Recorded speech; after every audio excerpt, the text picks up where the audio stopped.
কোনো প্রাইভেট ডক্টরের কাছে চলে যাই না। আমার বাড়ির সামনেই যেহেতু জেলা হাসপাতাল, সরকারি হাসপাতাল, তো সেখানে দেখেই আমার অভ্যাস।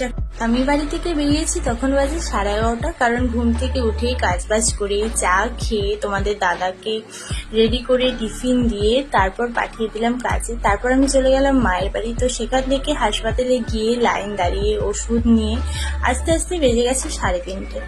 তো 3:30 পর এসে কিছুটা খেয়েছি, আর মা আজকে বানিয়েছিল ইলিশ মাছ। তো ইলিশ মাছ দিয়ে ভাত খেয়ে যা ঘুম দিলাম। তো ঘুম থেকে উঠে আমার মনে পড়ছে আমার তো বাড়ি যেতে হবে, কারণ রাতের রান্না বাকি আছে।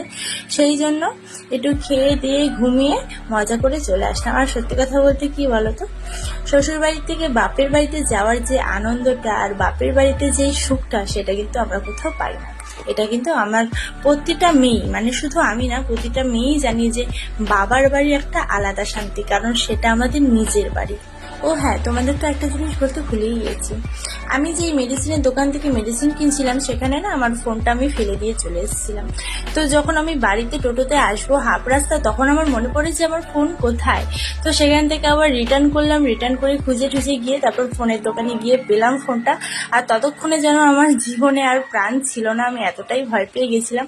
তো ফাইনালি আমি ফোনটা পেয়েছি। তো এখন তো আমি ভীষণ খুশি, তাই তোমাদেরকেও খুশি করতে ভিডিওটা দিয়ে দিলাম। ভিডিওটা ভালো লাগলে একটা লাইক করে দিও। দেখা হবে ভালো একটা ভিডিওতে।